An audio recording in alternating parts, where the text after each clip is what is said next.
Welcome to Distilling Canada, and today we're somewhere special. We've gone down to Florida and we've gone visiting. Today we're at the Brewstillery, and this is Andrew. Andrew's one of the owners here, and we're going to spend a little bit of time with him.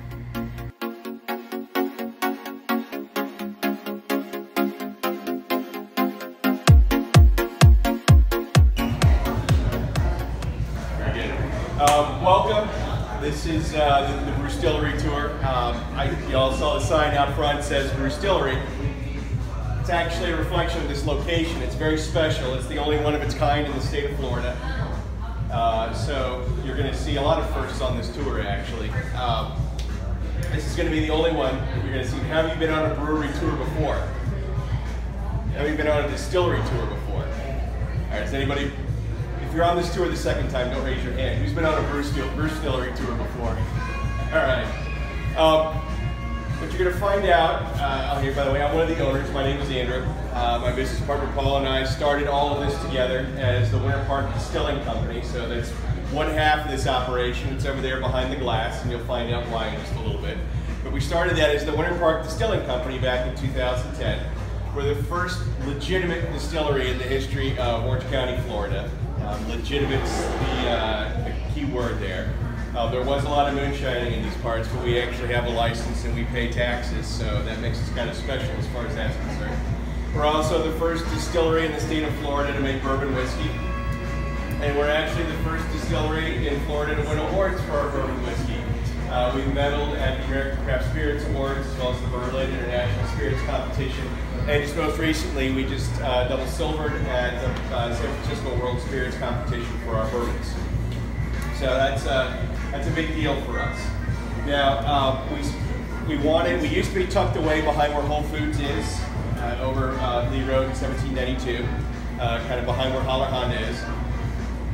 Back then, the rules in the state of Florida were that you couldn't have a bar, you couldn't have any sort of tours, anything not production related going on in your distillery. The rules changed, and we're allowed to have tours and have that little package store back there. So we decided to move things over here. But on top of it, we also wanted to have a bar. That rule didn't change. The state still says you can't have a bar inside of a distillery. However, the state rules do allow you to have a bar inside of a brewery. And since we already had the brewing equipment, we just decided, what the heck, we'll go ahead and open a brewery next door to it. Even though that makes perfect logistic sense, having a brewery paired up right next to a distillery, you'll find out it doesn't make perfect regulatory sense to the U.S. government or the state of Florida. They hate having these businesses paired up next door to each other. So we had to jump through a lot of hoops, and that's how we became the first distillery and brewery paired up. So over here is the Bear and Peacock Brewery. Over there is the Winter Park Distilling Company. Absolutely the same 100% ownership between the two companies. Just two separate LLC articles, separate sets of licenses and everything else. All together under one roof, we become the Brewstillery. We'll find out. Biggie whiskey is part chemistry, a lot of it's law. So what you'll find out is that the brews that you're trying over there, if you've had a beer in our tap room, all the beer is made right here at the Bear and Peacock Brewery. This is what's called a 5-barrel operation. So we have about 12 taps. So whether we're making bourbon or we're making vodka or we're making beer, everything starts in this corner of the house. And so with the exception of rum, everything starts out here as a starch. So if we're making vodka or we're making bourbon whiskey, we're going to start out with corn. And in fact, we try to keep things local here. So Florida actually has a lot of corn. So we get corn from the Everglades, ship it up here. It's not like Zellwood Silver Queen. It doesn't taste particularly good. It's more like deer corn. It's flaked. But more important than anything else, it has a very high starch content. We're going to shovel that corn into the mash tun, which is what this guy is right here. It's like a big steel spaghetti pot. And we're going to combine it with water from over there, which is the hot liquor tank. The hot liquor tank has no liquor in it. It's a name that's steeped in German beer making mysticism. It's just a glorified hot water heater, is all it is. And we get water near boiling point from there, combine it with the corn inside the mash tun. And you'll see when you get up here, the mash tun has a nifty agitator motor on top of it, what we call a fork that's inside that stirs things around. we're going to get a porridge at the end of all of that. That porridge is going to be just like a gruel, like you might serve in an orphanage in the 19th century. It does not taste particularly good, but it does, for our purposes, perfect, because we're getting a very nice starchy mixture going in. At this point, both brewers and distillers call this the mashing. So that's what we're doing, is we're mashing a grain up. We're going to let that temperature cool down a little bit inside of there on that starchy porridge, and then we're going to add our next element, which is barley. Now, barley has flavor qualities, but more importantly, barley has a very important enzymatic quality. So barley has something called amylase alpha and beta in it. It's similar to the amylase that's in your saliva. And it's going to start a process where it's going to draw out sugar from starch. So what's going to happen is over a period, a few hours, we're going to have a conversion process going on. That is no longer going to be a starchy mash. It's going to be primarily a sugary mash. It's very important because the next actor in all of this loves to eat sugar. This has a false bottom in the bottom of it, so we're going to drain out all of the liquid and send it over here to the brew kettle. And we're going to leave the solids in there. That corn gets shoveled out, and it's just wet, soggy corn at this point. And we send it to a farmer. Well, we put it in barrels, and a farmer from Ocala drives down here in his pickup truck, picks it up, and takes it up for his hogs. Beer making, pretty much the same process. Now, our brewer is going to be selecting from a variety of malted grains. He's not really going to be using corn, although corn sometimes is an ingredient in some of his beers. Primarily, he's choosing from malted grains from around the world. He decides, he wakes up and says, I want to make a Pilsner today, I want to make a red ale, I want to make a Russian Imperial Stout, I want to make a Kolsch. He has a very precise mash bill that he's going to use of those grains, that he's going to, same process, they'll combine them with the boiling water, go through the starch conversion process with the barley, and then send it over here to the brew kettle. Now, brewers refer to that as their mash to start, but that's where brewers and distillers start to part ways in their lexicon. Distillers will refer to the liquid that comes out of the mash tun as their wash. Brewers refer to it as their work. So either way, it all comes over here to the brew kettle. This serves a very important function, especially in brewing, and that's where we hop. And we do a lot of the steeping over here. So you like your really spicy IPAs, the brew kettle is where we add a lot of that pow that comes in with your brew. You'll notice it has a steam vent out the side of it that lets you know that when you're driving by down Orange Avenue, if you look over and you see steam pouring out of that vent, we've either elected a new Coke or we're making beer. So come on in. It's actually a perfect time. It smells wonderful in here while we're brewing. Once we're done with the brew kettle, we're going to go over here to the fermenters. But if you want, come on up, take a look inside the equipment.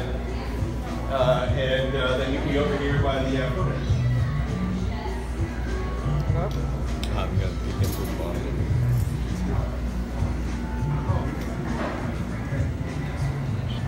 Peek in through here. Here we see the false bottom, and we've gone with the zigzag and the straight. You can see that on there. That's the same as what's going to be used in ours.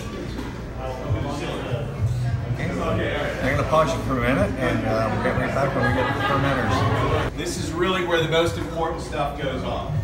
If you look at all of this equipment over here, all this piping, all the hoses coming down from the ceiling, all this steel equipment, none of it actually makes any alcohol. So this is all utterly worthless, but for one single cell organism, and that is yeast. Yeast is what's called an ecological bottleneck. It does something nothing else on earth can do, and that is consume sugar and spit out ethanol and carbon dioxide. So without yeast, it's suffice to say we're all pretty screwed. So when you're leavening bread, that's what you want is the carbon dioxide. That's what gives your loaf its nice sort of light context and texture. For brewing, we want the ethanol. So we're going to pipe in either our wort or our wash into these 4 250-liter conical fermenters right here. And we're going to pitch yeast into it. Now, we're not using yeast like you would use necessarily for bread making. The yeast we use is specially bred and cultivated for liquor and beer manufacturing. Now, for vodka and whiskey, you'll see some distilleries do have proprietary grains of yeast and that they've had over the years, because yeast do vary. Yeast are a little bit like dogs in the American Kennel Club. So you have your Afghans, you've got your hounds, your sporting hounds, you've got your little toy poodles, things like that. It's the same thing with yeast. Brewers and distillers have selectively bred yeast over the years to create the ideal conditions that they want during fermentation. So ideally for making vodka and bourbon, we use a rather pedestrian yeast because we're not necessarily going for the flavor quality of the wash. What we're looking for is something that makes very good ethanol for later on when we get over into the distillery. As far as beer is concerned though, most brewers will tell you this is really where they start getting kind of antsy. Brewers like to say they make beer, but jokingly, kind of half jokingly, they'll all tell you that in reality they're babysitting yeast. And so that's really that's really sort of the nut of it. The yeast go to work. They go for about 10 to 14 days. After about that cycle, we're going to get in terms of alcohol production on our wash about a 4 to 8% alcohol by volume. On our beer, typically our beer goes in at about 5 to 12% alcohol by volume. So that's typically 12% is where it tops out. What that means is if you have a beer in your hands right now, like this gentleman, it has that nice brown color to it, it has some fizz, it has a great taste, but at the end of the day, it's still 90 to 95% water. And that's an important distinction when we get over to the distillery. After we're done with this cycle here, we're going to crash cool the temperature. You see these pipes overhead, they're glycol. You see the jackets around the fermenters. That allows us to control the temperature inside the fermenter. We'll crash cool them to about 35 degrees Fahrenheit, and that causes all of the particulates as well as the dead yeast to fall down to the bottom of the cone. And then we can siphon off all of now that either that wash to go over to the distillery, or in the case of beer, really that's almost 95% of the way home. So the beer next is going to go over into this for you homebrewers out there. This is what we call a bright tank or a secondary fermenter. And it's a little bit like, you'll notice it has a different shape than the other fermenter, but it's also jacketed and temperature controlled. It also has a stone inside of it that allows us to dissolve carbon dioxide. So even though those yeast are making carbon dioxide during the alcohol manufacturing process, it's very trace. Not enough to give you a good fizz in your beer like the Americans love to have. So we'll add carbon dioxide to it inside the secondary fermenter. We also have the capacity to add nitro. So a good example of a nitro beer would be a Guinness Stout. And we have the capacity to do that on top of the CO2. A nitro beer will look and taste and feel completely different from an ordinary CO2 infused beer, even though it's exactly the same batch. You take one stout and cut it in half, and that one is nitro CO2. And you'll almost have two almost unrecognizable taps. We just started distributing our beer for the first time this past week, so ordinarily speaking, if you want to drink our beer, you have to come sit in our tap room and drink it. We're very close friends with John Washburn. I don't know if you've been to Washburn Imports over in Ivanhoe or this place up in Sanford. We just opened a new grocery store with bar and tap room. Well, it's about to open on Park Avenue in Hills. And that's actually going to be the first place now where you can drink our beer aside from in our tap room. It's going to have our taps with our hop stuff. But beyond that, we keg it right here. It goes into the walk-in. That's where so you're basically sitting 10 feet away from everywhere it's all made. All right, let's move into the distillery now. All right, we'll join back up in a few minutes. That's really a very rudimentary form of still, but they all function. There's also continuous column still. This is kind of hybrid of those two techniques. What you're looking at is they all function the same way, and that is, if you recall, what's coming out of the fermenters is about a 4 to 8% alcohol wash. Still overwhelmingly water. If you want to make that alcohol more potent, what do? Get rid of the water, right? And what's the easiest way to get rid of the water? Water boils at 212 degrees Fahrenheit. Alcohol will boil at about 173.1 degrees Fahrenheit at sea level. So this is about a 1,000 liter kettle down here. We're going to take all of that wash that's coming out of the fermenter there. We're going to pipe it into this kettle. It is electrically heated, but it's steam jacketed. So we're going to get that jacket up to about 20 psi, which at the top of those columns equates to about 191 degrees Fahrenheit. And you're going to start seeing vaporized alcohol come up that left column there. It looks just like this one. It's one we specially made just so you can see what's going on inside of it. It has the copper plates with the bubble caps inside of it. That first column is going to be what we call our whiskey column. And so we're going to have vaporized alcohol crawl up those plates. It's going to go across that manifold over here to this condenser unit. The condenser unit, really all it is, there's pipes arranged in sort of a Gatling gun formation inside of it, and there's chilled water outside of the pipes. The vaporized alcohol is inside the pipes. Heat exchange occurs. Now that water gets hot and it gets recirculated out, the alcohol gets cold and it turns back into a liquid from previously being a vapor. And now what's going to come off of this parrot in a very thin stream, we're going to have production proof coming off. And that's very important. Production proof is very different from the proof that you'll consume the alcohol. So our whiskey is going to come off at about 125 to 130 proof when it comes off the still. And that's a relatively low manufacturing proof. And the reason why for that is we want whiskey to be, at a lower proof so that we get what we call the congeners and other ineffable qualities in it.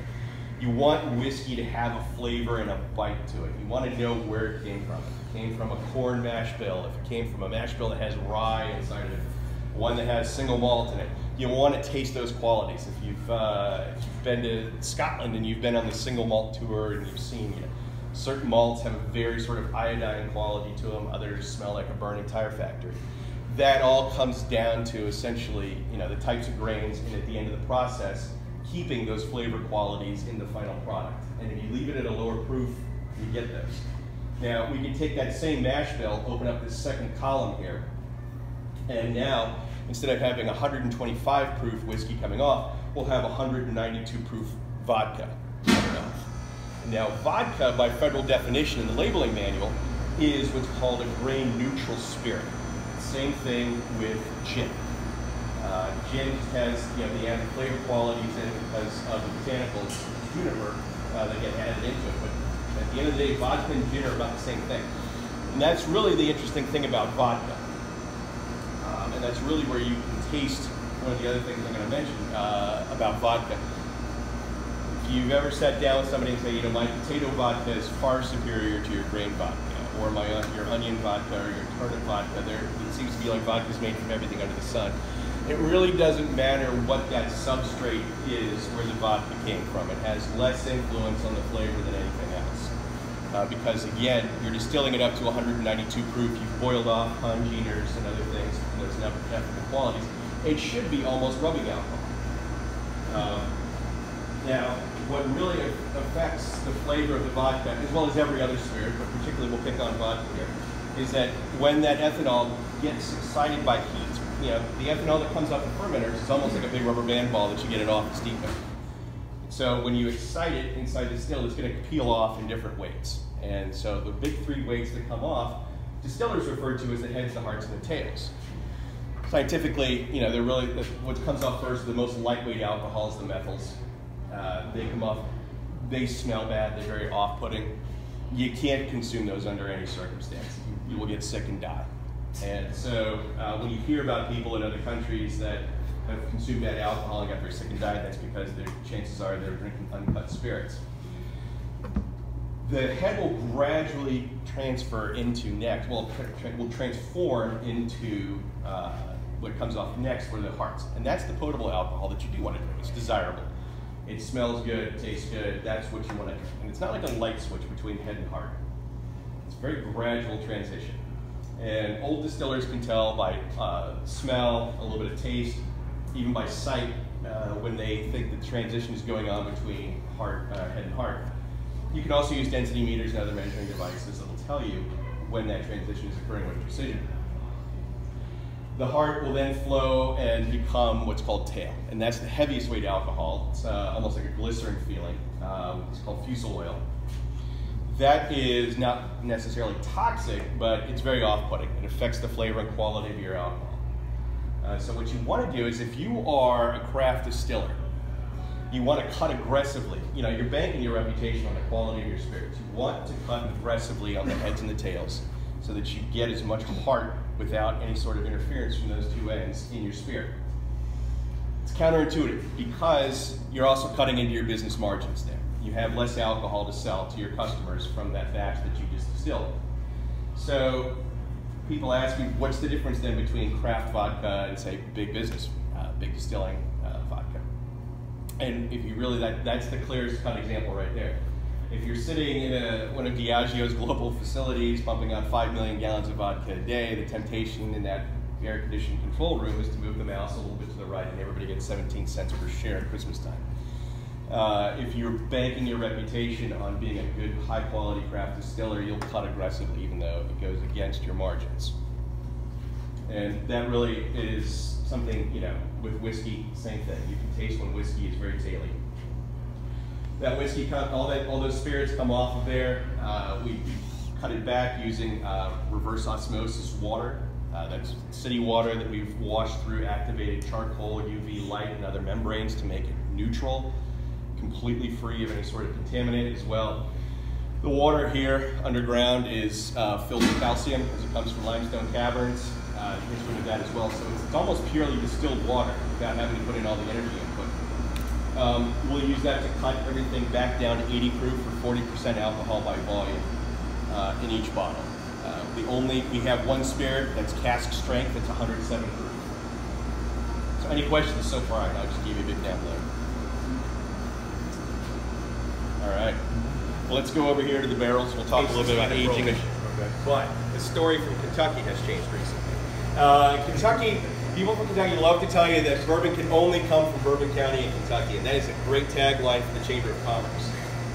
But since the end of Prohibition, all labeling in the United States has been controlled by the Treasury Department. So you can feasibly make bourbon anywhere in the United States and the territories as long as you follow 4 strict rules. And those rules are, first off, that your mash has to be at least 51% corn. We use what's called a 90-10 mash, so we use 90% corn, 10% two-row barley. Next up, that when you're distilling it, you're not distilling it to higher than 160 proof. And remember, when we were talking about the difference between bourbon and, say, vodka, is you don't want that neutrality. You want to have a spirit that really has a bite to it. So that's why they want to keep the proof low during manufacture. When it's barreled, it needs to be at 125 proof. And then the other thing is the barrel has to be, and this is kind of the big hit for folks, for a lot of new distillers, they trip over this one. It has to be a brand new white oak barrel, and the barrel has to have a little bit of char on the inside. There's an example of one of the staves here. So this is, you want to pass this? These are all handmade. There's no adhesives or glue or anything. These are put together by artisans at Independent Stave in Minnesota. If you go up there, you see a bunch of guys in overalls and beards with hammers putting them together. They really know their stuff. These barrels kind of are held together by their own structural integrity. So everything coming off this still is clear as water. So if you have brown bourbon liquor coming off your still, something's gone horribly wrong. It is always vodka, rum, everything comes off the still looking as clear as water. It doesn't get that rich color to it until you put it in the barrel. And so what's going to happen is that white whiskey goes in, it's going to sit for a few years, and it's going to come out nice and mellow, just the way people like it. That's not to say people don't drink moonshine. Lots of people drink moonshine. It's not as huge of a hit as bourbon whiskey is. But you know, if you go over to Scotland or Ireland, you'll see that they frequently use bourbon barrels to age single malt whiskey. And sometimes they're using sherry casks and other things. That's their method. They are permitted to reuse barrels. So, but in the United States, if you're making bourbon, you gotta be brand new. How long the whiskey sits in there is really a question of quality as well as location.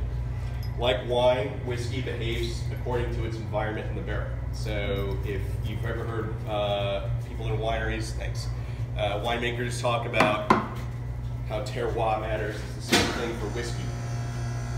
A barrel in Kentucky is going to age very differently from a barrel in Central Florida. It is 105 degrees in here, 100% relative humidity, several months out of the year. During the day, especially with that roll door, it's eastern facing, we'll be baking here in the mornings. At 3 o'clock in the afternoon, what does it do? It rains. And the temperature will drop about 20 degrees. And so these barrels will expand and contract on a daily basis, almost like a human lung. They'll draw the whiskey into the walls and push them out. Sometimes you can hear them creaking. That gives us a lot of expression in a hurry. If it's in a more stable environment, the weather is nicer for human beings, but it doesn't encourage as much action for bourbon. So even though the weather stinks here for humans, it turns out Central Florida is actually a perfect place for making bourbon.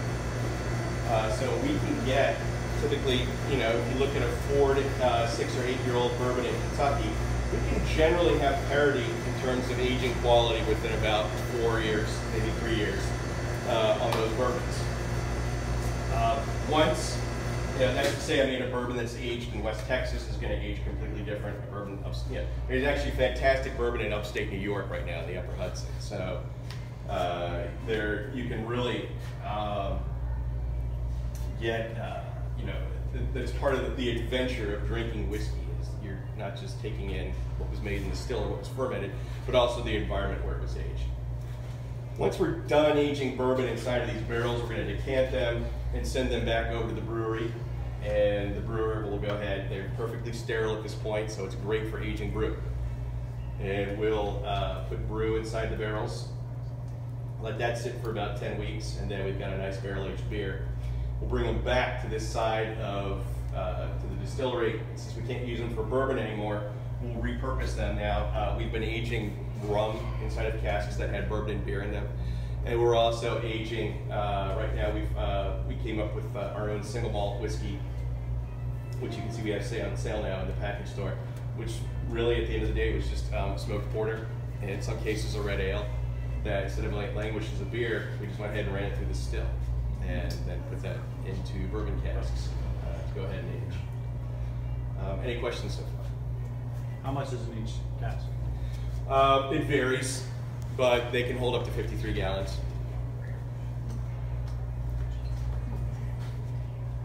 How much is if you want to buy a whole barrel? It depends on the proof and what you're willing to sell it. You know, I mean, it's, you could say, I mean, typically, if we're going to have, let's just say we're going to sell 50 gallons of 107 proof without cutting it back down to 80 proof, you're going to get fewer bottles out of that than if you're going to go ahead and cut it back. So the ostensible value of that alcohol kind of rides with what you think your retail value is that you're going to sell it for. But, you know, you think about it, I mean, 50 gallons, that's about 250, 750 milliliter bottles. Okay, but you're putting 50 gallons in. What are you getting out in 5, 6 years' time? Sure, well, that's a very good question. So you get, we'll put in, we'll put in a proof at about 125 proof as for making bourbon. Over time, depending on climatic conditions, you will lose certain amounts of alcohol and water due to evaporation. Because it has, you know, we lose, it's very funky because even though the alcohol boils off at a lower temperature than the water would evaporate, the ethanol molecule is a lot bigger than the water molecule, so it has a hard time punching its way through the wood. So there's different rates of evaporation based on climatic conditions. And in this very humid, hot condition, we'll lose, you know, we'll go from about 125 to 107 proof after about 4 years on our bourbon whiskey. And that loss of ethanol is what's known as the angel share. Distillers typically refer to it as that. Neil Kuhn is talking about it for bourbon whiskey. But yeah, after that amount of time, that's typically that's what you'll see, at least under these climactic conditions. Now, if you go to, say, Dan Garrison's place outside of Austin, Texas, you know, High County, he'll have a completely different sort of evaporation rate. It has a very dry and arid place that also gets very cold at certain times of the year. And I'm sure it's very different up in Canada. So that's good. All right. Who wants to go try something? All right, let's go on over into the tasting room. And while everybody's enjoying some testing, we'll just have a little poke around. Well, first off, what we're going to try here is our Bear Gully Classic Reserve. This is our first bourbon. It's one of the award winners from the San Francisco World Spirits Competition. This is our standard 90-10 corn mash mix. All of our whiskeys are called Bear Gully Classic, and that I don't know if anybody here went to high school locally, but my business partner and I both grew up in Winter Park. I went to Trinity, he went to Winter Park High, and we have friends at Lake Howell and at Oviedo. When we were in high school, if you really wanted to get into trouble, you went to party in the woods at Bear Gully Lake. So we were thinking of a name for our distillery, and we're in Central Florida, and all the other distilleries in Florida are on the coast, so they all had smiling dolphins and palm trees and flowers. That's not really Winter Park, so we came up with Bear Gully. Sure enough, as soon as we named it Bear Gully, Bear started attacking people again. So I can't pay for that kind of business. So, we actually do a tasting at the zoo inside the Bear Gully. Yeah, just the bourbon. So Andrew, we've spent some time, we've gone through a tour with you, and a lot of the equipment's great. And as my people have seen, a lot of the equipment you already have is stuff I've ordered for our distillery. All right. So we're pretty impressed, especially seeing the mash tun and some of that. You've answered a lot of our questions today. All right. But we have some other ones for you. I'll do my best to answer it. All right, so we're looking at your still, and there's a big crystal dragon on there. Yes. And how's that? People must love seeing that running. It's great. That was the whole reason why we did that, was, to make sure both columns actually had the same number of plates in them. But we wanted to make sure with that crystal dragon that people could come in and see the actual process. And it's amazing watching the actual. I mean, it's a whole show. Go up and down on the column. Yeah. So it is a big hit. We also have a picture of the still out in front, the old 45-gallon drum. Yeah. Now, was that your original still here? That was. As you heard on the tour, when we got into business, we actually went and met another seasoned distiller from that had grown up with distilling in his family here in Florida, and he was very homespun, and he's also just a very gifted, talented guy that helped us put together that first still. So what you're looking at out there is just a 50-gallon oil drum. Yeah. With 2 3-inch copper columns on them, so wadded up with copper, so that makes for just sort of an ad hoc reflux still. Up where we are, there's another, actually you folks, we haven't seen it yet, but it's called Murphy's Law Distillery. They started with the same system, and he ran that for 3 years, running his moonshine, and it was unbelievable how much he pounded out of that poor little thing. They're very efficient. Yeah. They're very efficient. They strike a really nice balance between the slow drip of a pot still and the fire hose on a continuous column. So Now the other question I have is, now you probably ran your first rum through there because it looks like it's a full rum setup.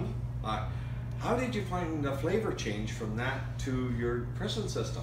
It wasn't because you're running through what, 10 plates on this system now? Yeah, it really was not that dramatic, to tell you the truth. I mean, there was a certain amount of scalability, but there's a lot of tweaking involved. But we've managed to maintain pretty nice product continuity. And we, like I say, we went on the tour, and the product line is incredible. It really is. And hey, congratulations on your awards. Oh, thank you very much. That's excellent. Thank you. So your rum. One thing we are going to be getting into, it's not for a little while, is rums as well. And we've experimented, and some of these people have seen what we've done over at the other shop. Are you using, for your base, are you using, not a fancy molasses, but a, what's the other? Blackstrap molasses. No, it's basically, this is... Or cane sugar. No, it's cane sugar. It's here in Florida. If you go down by Lake Okeechobee in the Everglades, there are huge cane fields. So there are just a copious supply of cane sugar molasses that you can have very cheaply, as well as corn. Yeah. I mean, to be honest, it's more to ship the corn up here than the corn itself that we get from most of our other spirits from the Everglades. And you know what? We tried both of your rums, and we can tell it's probably not a straight molasses rum. You can taste that difference. It's a lot smoother. Right. It doesn't have that, you know, as people have heard me say in the past, the molasses shine instead of rum. And it really is a nice high quality flavor to it. Oh, well, thank you very much. Yeah, yeah. And the vodka you had was quite nice. We did enjoy that. The nice thing about that is you could tell. Now, how many times you ran through the still? That goes through about 3 times. Okay, because you can tell it's been purified out. There's virtually no taste per se, but the mouthfeel is fantastic. Well, we aggressively cut. Yeah. I mean, and that is part of the whole thing on the tour, is explaining to patrons that your quality of your spirits, especially your vodka, comes out in the end how aggressively you cut. Right. And so you can tell low quality vodka that's very taily. And something run through continuous still, which, once again, we all know we get the hangover the next morning because it has 4 shots in it. Right. But yeah, in here, the mouthfeel was incredible. To me, that's a vodka. A good vodka has very little, if any, flavor, but has a nice, smooth mouthfeel to it, and that does perfectly. Doesn't burn. No. It's funny, we always laugh. We've had a guy that grew up drinking vodka in the old Soviet Union. And he tried our vodka because we figured we'd be the authority. Yep. And the whole thing was, he thought it was a fantastic vodka for Americans. It's so smooth. The Soviet Union, vodka was not, right. There wasn't a whole lot of quality control. Yep. So he's used to vodka burning like hell all the way down. Yeah. And so that's how he knows that like it's dropping working. acetone. Exactly. So he thought, this is a fine American vodka. Okay, that's a wrap for today. Once again, we're down here at Brewstillery in just outside of Orlando in Winter Park. Yes. And it's Winter Park Distillery. Winter Park Distilling Company and the Baron Peacock Brewery. Look it up online if you get a chance and you're in this area. And once again, if you do live in this area, drop in. It's fantastic. The brewery itself, we had a flight while we were here, and you know that we all travel these craft breweries as well. This was by far, and I'm not lying here, this is the best flight we've ever had in all our travels. So if you get a chance, get out here, pay a visit, and say hi. Andrew, thank you very much for everything. All right. We'll see you again.